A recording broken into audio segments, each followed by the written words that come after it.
What is up? Coach Emma here, and welcome back to the Fit Habit Life podcast, where we cut through the noise and talk real health and fitness, sustainable fat loss, and habits that actually work. So, today we're getting into some weird but powerful ways to upgrade your fat loss results. These aren't your typical eat less and move more tips. They are the things that people ignore, but could actually be sabotaging their progress. And it's time we talk about them. But before we dig into that, I just want to say if you are listening, I appreciate you. I've been wanting to do this for a really long time, so thank you for being here, really. And I hope that you are getting valuable information from this. And if you are, it would mean the world to me if you could rate this podcast, share it with your friends and family, and just hit me up on social media if there's anything you'd like me to talk about, or any tips or tricks, or any feedback, positive or negative. I'd be super open to hearing it. But anyway, let's dig in. So these 5 ways to upgrade your health, 5 weird ways, they're things that people don't think about, but they do impact their overall stress and overall mental health. And your mental and physical health is super connected and intertwined. So if you're physically unhealthy, that will impact your mental health. And if you're mentally struggling, that can also impact your physical health and your results and your metabolic health. So anyway, the first topic, the first thing that you can do to upgrade your fat loss results is to swear. Yes, I said swearing. This one's a little tongue-in-cheek, but swearing can lower your overall stress and help you express emotions instead of bottling everything up. And emotional suppression can lead to a slew of other things. It can cause more anxiety. I know when I'm bottling up my feelings, it can lead to just internal stress, like not being able to get my feelings out. Obviously, there's a time and a place. I wouldn't suggest going out in public and just yelling expletives. But if you're in the car by yourself and you're frustrated about something, or you're at home, something's really frustrating you, sometimes swearing and calling things a bitch ass just really helps. It lightens the mood. It can be funny. Don't swear at your loved ones or swear at your kids, but just sometimes doing things you're not supposed to that are not harmful can just alleviate a lot of stress and emotions. So, live life a little unfiltered. And if you've never tried using the word bitch ass before, that is my absolute favorite swear word, and it's just fun to say. So give it a try. Obviously, don't call somebody that, or, don't maybe yell it in public, but just,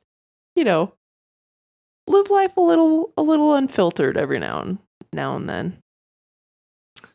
Number 2. This one is a huge one. And when I stopped doing this, it really helped my mental and physical well-being. So stop listening to the news. It's made to be anxious. Like, they don't talk about anything good on there. They only talk about the crap that's going wrong and all the bad shit that's happening. And we, as a species, are not capable of handling that much stress. I mean, back, hundreds of years ago, right? It's like we didn't know what was happening on the other side of the world. We weren't inundated with all this information and all the bad shit happening. We just knew what was happening in our local town, right? So we're not made to be able to handle all of that stress. And it just, when I was worried about all that stuff, worried about politics, worried about what's happening, worried about all that stuff, just in general, my baseline of stress was so much higher. And stress impacts your hormones, it impacts your metabolism, it impacts your sleep, it impacts your relationships. So, if you're listening to the news all the time and nothing is good on the news, there's nothing that brings joy or excitement. It's all bad shit. Like they only talk because that is what people want to hear. People, that's what draws attention, right? And the news channels are all about getting more people listening, kind of grabbing your attention. And we gravitate towards that stuff. Like if you've ever been on the freeway and there's a big accident, it's like everybody slows down to see the wreckage and see what happened. It's like we want to see that stuff, but like we're not capable of handling all of that. So stop listening to the news. It's not worth it. Obviously, you want to be informed, but having it on, like I see a lot of people, a lot of my clients, they have the news on all the time at home, or all day they're reading articles that are being pushed out, or they listen to political podcasts and other things, and it just causes them anxiety. I've never had, none of my clients have ever gained benefit from that. And obviously, as I said, it's good to be informed, but you need to set boundaries. Don't do it before bed. Don't listen to the news before bed. Maybe it's once a week you catch up with the local news. But it's hard because we can't really impact that stuff. We can't, like, you vote with your pocketbook. What you pay for, that has an impact. Your vote counts, so voting and showing up to the polls. But after you put your vote in, that's it. That's all you can do unless you run for office and all of that stuff. So it's just not worth adding that stress to your plate. Anyway, and that leads me into number 3. Unfollow people and accounts that make you feel like shit. Unfollow things that add negative energy to your life. This has been a huge game changer for me. Because with social media, right, it's a comparison trap. It's like you see everybody on there and people only post the good shit. People don't post the bad stuff happening to them. It's like only the good things, right? So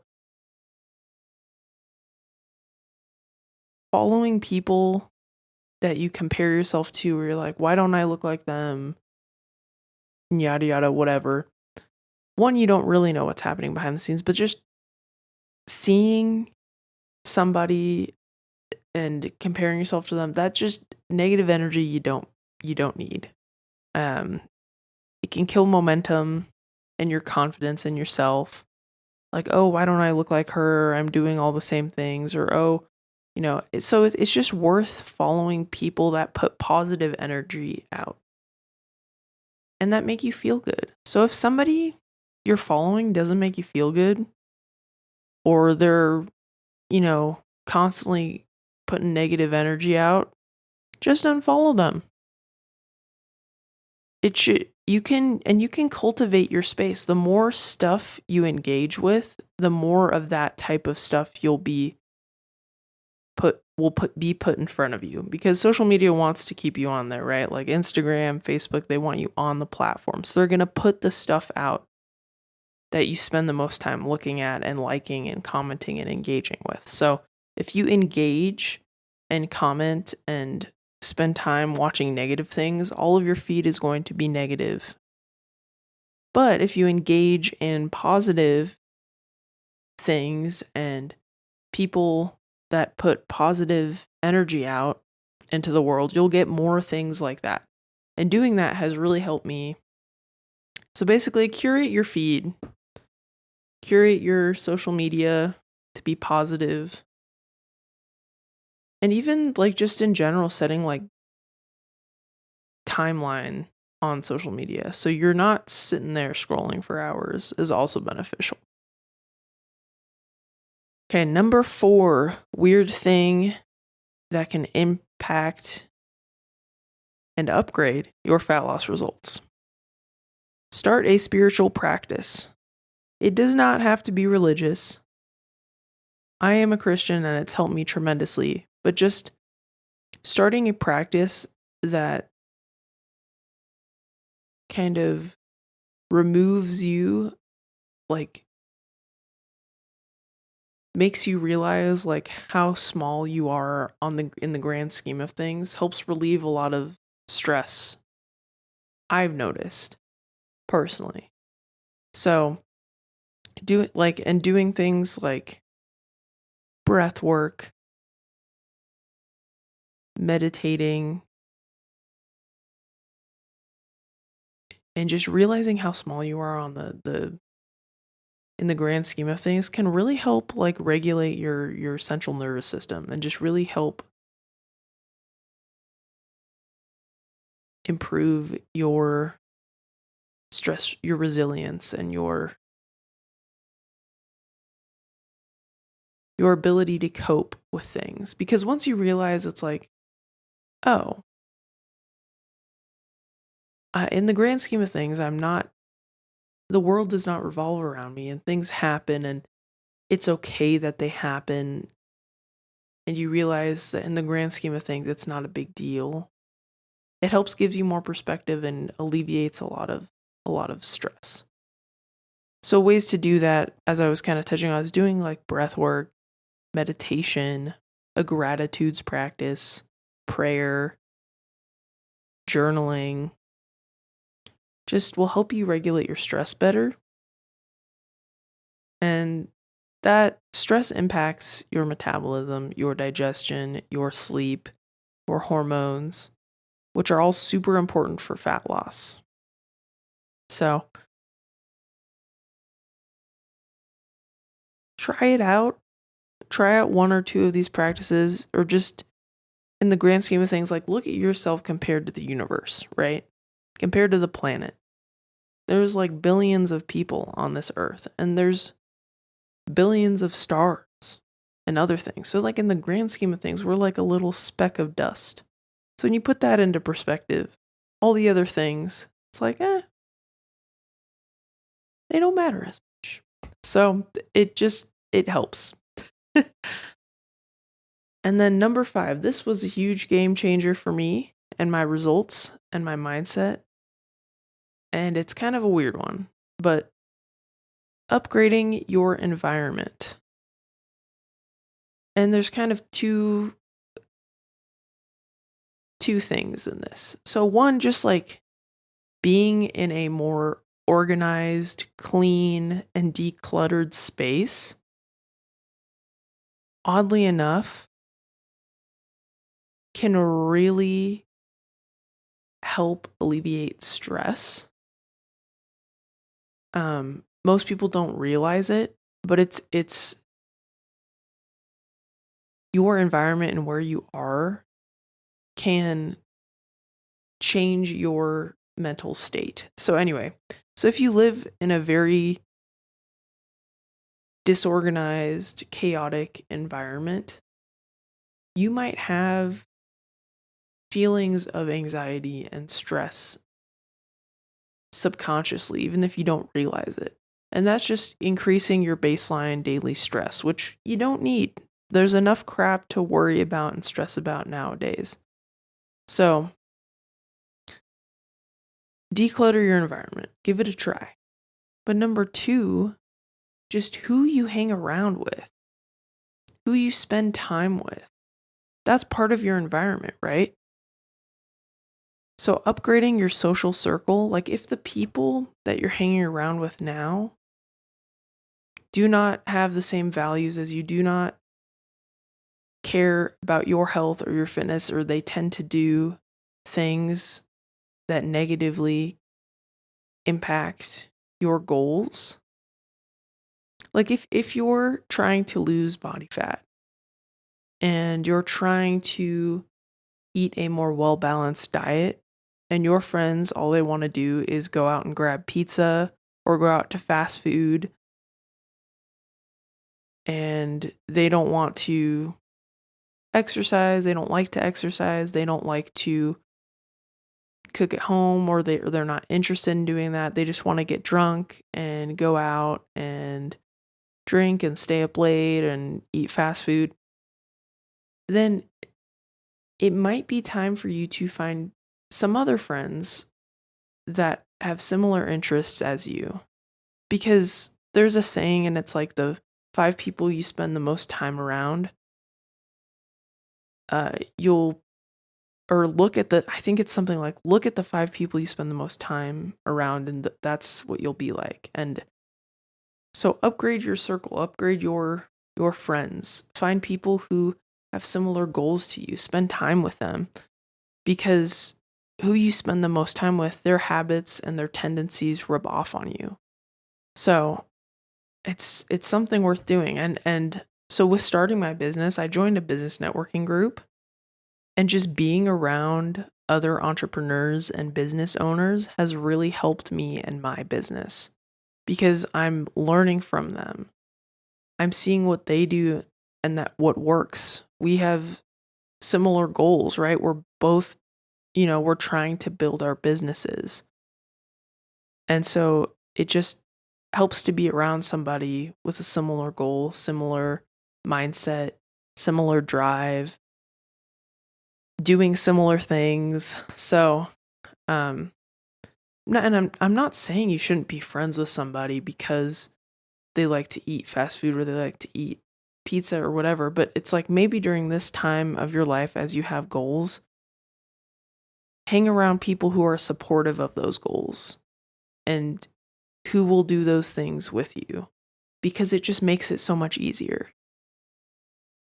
Like if you're new to the gym and you've haven't gone before and one of your friends is too and you both want to do it together, that makes it so much easier, right? You're both doing similar things, you're supporting each other. So, try it out. These were kind of weird. Um but try one, two, three, four, five of them out. Let me know.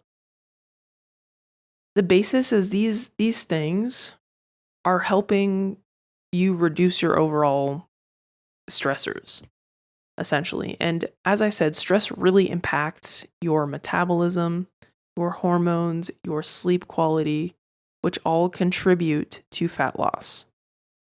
So, just even if you don't try any of these, use this as a way to kind of, I guess, look at what you're doing right now and see, it's like, is there anything that is causing me stress? And how could I reduce that?